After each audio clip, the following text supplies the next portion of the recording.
Broadcasting live from the Business RadioX studio in Chicago, Illinois, it's time for Chicago Business Radio. Brought to you by FirmSpace, your private sanctuary for productivity and growth. To learn more, go to firmspace.com. Now, here's your host. Hey everybody, and welcome to Chicago Business Radio. I'm your host, Max Cantor, and before we dive in today, just want to give a shout out to our sponsor, FirmSpace. Without them, we couldn't be sharing these important stories that we are, so special thanks to FirmSpace for sponsoring today's show. On today's show, we have the Executive Director of the Chicagoland Food and Beverage Network. So please welcome to the show, Mr. Alan Reed. Alan, welcome to the show. Thanks so much. Glad to be here. So let's jump right in. Tell me a little bit, what is the Chicagoland Food and Beverage Network? Well, we are about 4-year-old industry organization that brings together the food and beverage industry of the greater Chicagoland area to do great things. Sometimes just compare notes, to network, but also talk about innovation and growth and how to make our industry better, how to make our communities better, and everything in between. So how big is the food and beverage industry in the city of Chicago? It's huge. Everyone knows us. Chicago is a food and beverage town, but there are 4,500 food and beverage companies. So not just restaurants. We're not counting restaurants in there, but these are the companies that actually manufacture, distribute, and market food products. And over 150,000 people in the greater Chicagoland area work in food and beverage. So it's an important industry for our economy here.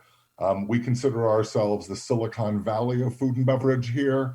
Again, we are a food city, and again, full of just, I'll say, terrific companies and terrific people who sort of make this amazing ecosystem work. How did Chicago become such a hub for the food and beverage industry?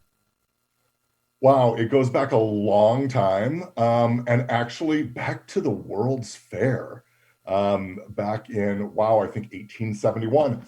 And Chicago was sort of a showplace for what was happening in the meat packing and sort of the meat industry.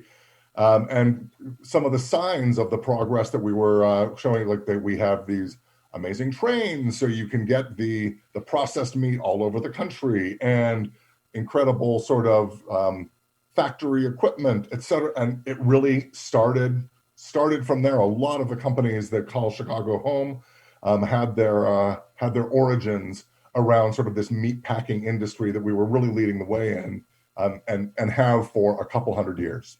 Oh, that's interesting. That's a history I was not familiar with, so I found that very interesting, that all about that. With the Chicagoland Food and Beverage Network, like you talked about the history of the meatpacking industry in Chicago, now there's so much more, such a broad industry with all different types of people. So what type of members do you have in the Chicagoland Food and Beverage Network? Wow. So we have big members, small members, and sort of everywhere in between. So some of our large members are the names that people know. So the Kraft Heinz, Mars Wrigley, Kellogg, Tyson, PepsiCo, and then some of our, we would call them emerging brands. Some of our emerging brands are the great, just innovative, growing companies here, like Simple Mills and Farmer's Fridge and Blake's Seed-Based Snacks, and so many more. I'm forgetting hundreds of them. And then we also have this, I'll say, amazing sort of, only in Chicago do you call a company that does $1 billion in sales, mid-size, but we have these mid-size companies who are sort of like plus or right around $1 billion in sales, and those are the Eli's Cheesecakes and Miniat Meats and Toronto Bakeries, et cetera. And so we have really big, small, and everywhere in between, which is part of what makes Chicago is just such an exciting place to be in the food and beverage business. Yeah, for sure. And it's really interesting how you have all these types of businesses and companies under this one network. So I have to know, how do you help these smaller, you mentioned emerging brands and even mid-sized brands, how do you help them learn from some of the bigger brands all within your network? Well, so we would say that we want them to learn from each other. There are amazing things that are large global companies that they can do that small companies cannot. And also, I'll say, knowledge and resources and consultants and contractors and others that large companies have access to. But I got to tell you, those startups, like, they do amazing things. And I will tell you, we hear this all the time, that the big companies learn as much from the small companies as the small companies do the big companies. They're really, again, I think it's really what makes Chicago just such a vital, amazing place. Because, yeah, again, a 3-year-old company run by a 30-year-old who's never run a food business before stands toe-to-toe with executives from, again, some of our great members like ADM. Yeah, it's a great atmosphere for collaboration. So with that collaboration, do you guys put on events to help companies get together to network and learn from each other?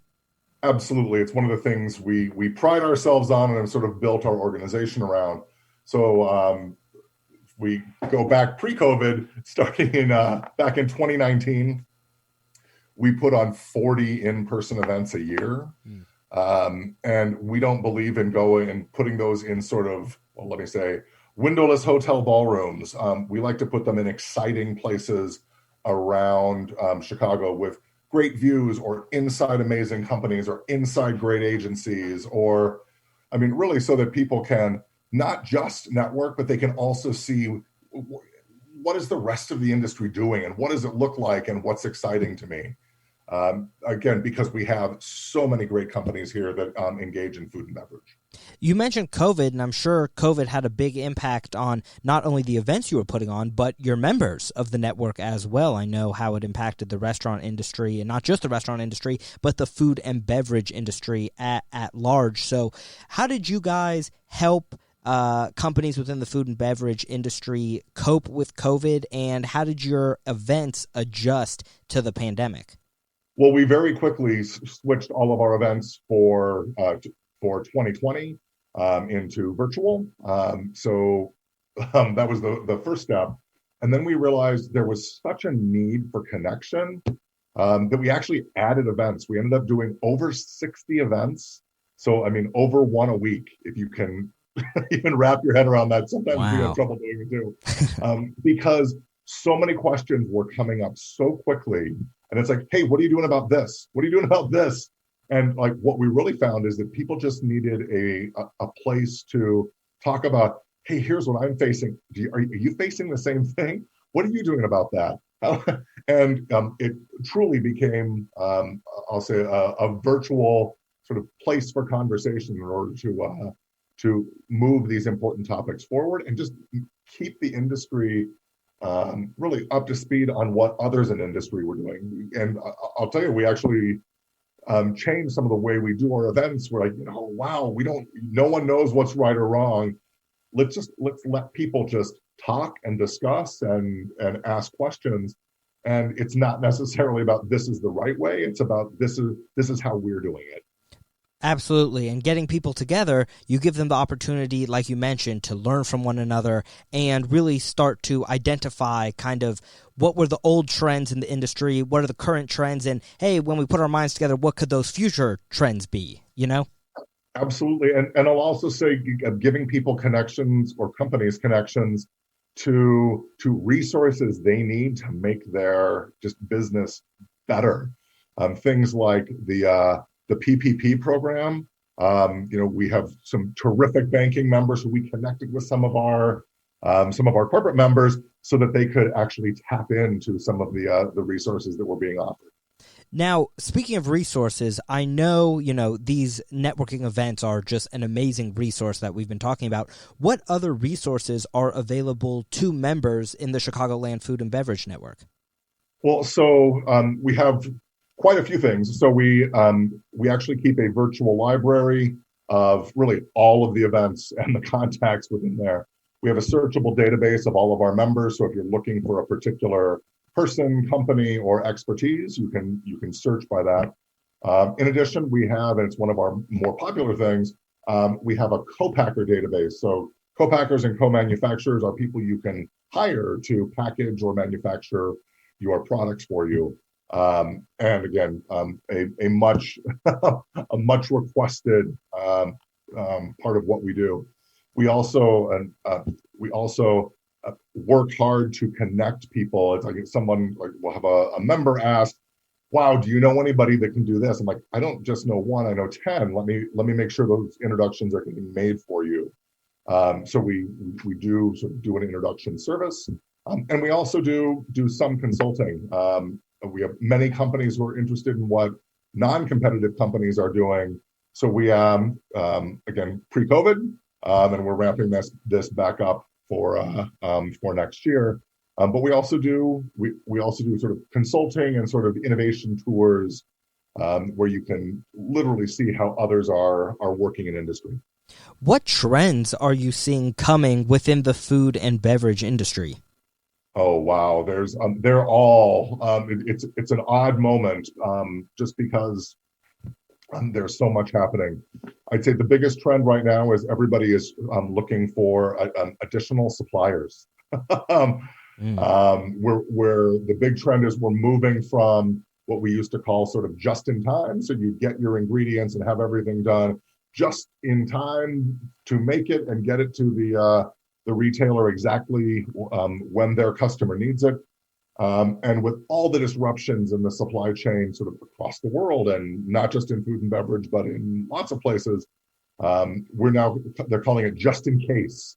So now we're watching companies who used to be great at just in time, moving to having a little more inventory, making sure they have their ingredients, making sure that they have the things that are absolutely critical to their business to service their customers' needs. So I'd say that's one big trend, is just the world of the supply chain is changing in a really important way.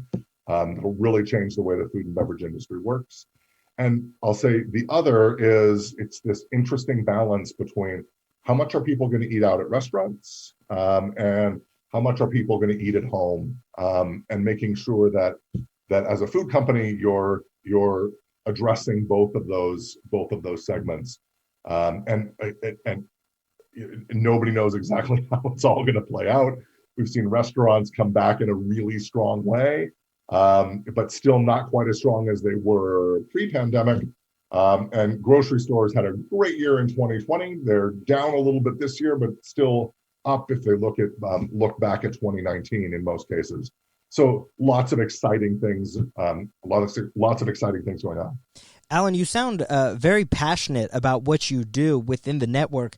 So what would you say is the most rewarding part of your job? Oh, wow.